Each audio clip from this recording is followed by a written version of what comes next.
Welcome to the SHA Podcast, presented by Direct West. Welcome back to another episode of the SHA Podcast, presented by Direct West. I'm your host, Jake Murray, and today we're joined by Kraft Hockeyville finalist from Lumsden, Saskatchewan, Jamie Lease. Thanks for joining us, Jamie. Thanks, Jake. I'm super excited to be here. From the home office, it looks like as well. I am, absolutely. This is my world these days, so that's exactly what it is. Yep. No, for myself as well. So let's start things off with an introduction. Tell us about your role with Lumsden's bid to become Saskatchewan's first ever Kraft Hockeyville winner.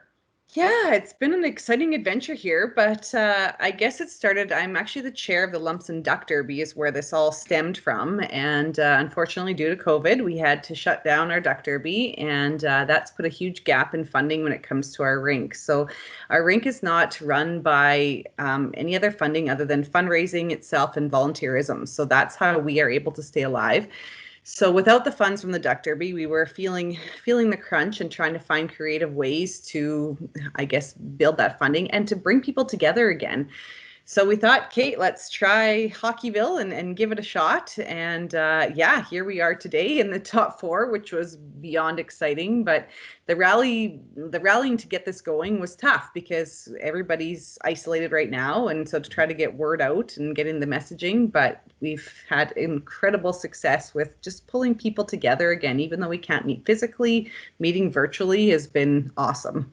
Absolutely. Now, you mentioned that you're a top four finalist for Kraft Hockeyville, but take us back to when you first started the bid and how it all came together. Yeah, so I guess the first step or the first process was we just had to submit our original application into the Kraft Hockeyville page. And so my naive self was thinking, hey, we got to make a really good video and we got to make a really good story. And that's it. That's what we got to do. And then we're in and the rest goes from there. And it actually took Pence down the road to contact us and say, okay, guys, we got your back, but you need to do a whole lot more than just this. And so they helped, I guess, get us to the point we're at. So then we realized, oh, so we need to get everybody to submit stories and pictures. And so that's what got us to the top fours. We actually ended up getting around, I think it was around 2,400 in the end, different submissions to that page. And that's what got us, I guess, into that top four. Wow. Now, I understand that there's a $250,000 cash prize and an NHL game in your own arena for the first place winner. Should you reach your goal and win Kraft Hockeyville, what is the community's plan to do with the funding? Yeah, we're super excited to even the possibility of that. But our goal right now is really focused on developing our female hockey program. It's kind of in the beginning stages right now and slowly picking up steam and building. I wore my Lumsden Lynx jersey today to represent some of that, the girls program too. But all the money goes towards the facility upgrades. So we want to add on some additional change rooms and give them a space to really empower them and show them that their program is worthy as well, and just really build that program through our facility in doing that. There's other upgrades that we need. Our roof is needing some work, and ice plant as well, but that female program is kind of taking a big portion of it to build out some additions to our rink. Oh, that's awesome. Now I'm seeing the Lumsden for Hockeyville rubber duck floating around all over social media. For anyone that's not familiar with Lumsden, can you tell us about why the rubber duck?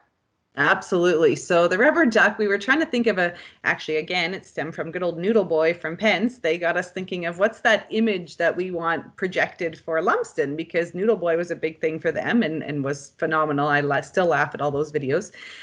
So we were trying to tie to what we are known for, and we're known for the Lumsden Duck Derby, which is our ducks that float down the river. And that's how we, I guess, tied those two things together. Oh, that's awesome. I love it. How can everybody stay up to date on what's going on with Kraft Hockeyville in Lumsden? Yeah, social media is probably your best bet. That's going to have all the latest and greatest updates and everything that's going on. We try to post to that regularly. There's constantly people adding things. So we're on all the platforms, on Twitter, on Facebook, on Instagram, and it's Lumsden for Hockeyville if they go on to that. I encourage people to go on to the actual, there's a group that we've started now rather than just the page, because the group you can actually post the pictures and you can see them all and stuff like that. So just, I guess, a different platform than the page itself. So something to look at. For sure. Now, when does voting commence for Kraft Hockeyville, and how can people get their votes in to ensure that they bring Kraft Hockeyville to Saskatchewan for the very first time? Yeah, so voting begins so April 9th at 7 a.m. is when it actually kicks off. And then it goes 32 hours straight. We're hoping to, I know I will be, and we're trying to get as many people as we can voting. And then it ends at 3 p.m. on April 10th. And then we actually find out live that night on Sportsnet, they make the actual announcement. So we'll all be waiting. Be an exciting night for everybody. Yes. Well, thank you for taking the time to join me today and talk about Lumsden's bid to become Kraft Hockeyville 2021. Now that Saskatchewan, we need your help to get Lumsden out and come out and get your votes. Remember to vote as many times as possible on April 9th and 10th at www.krafthockeyville.ca.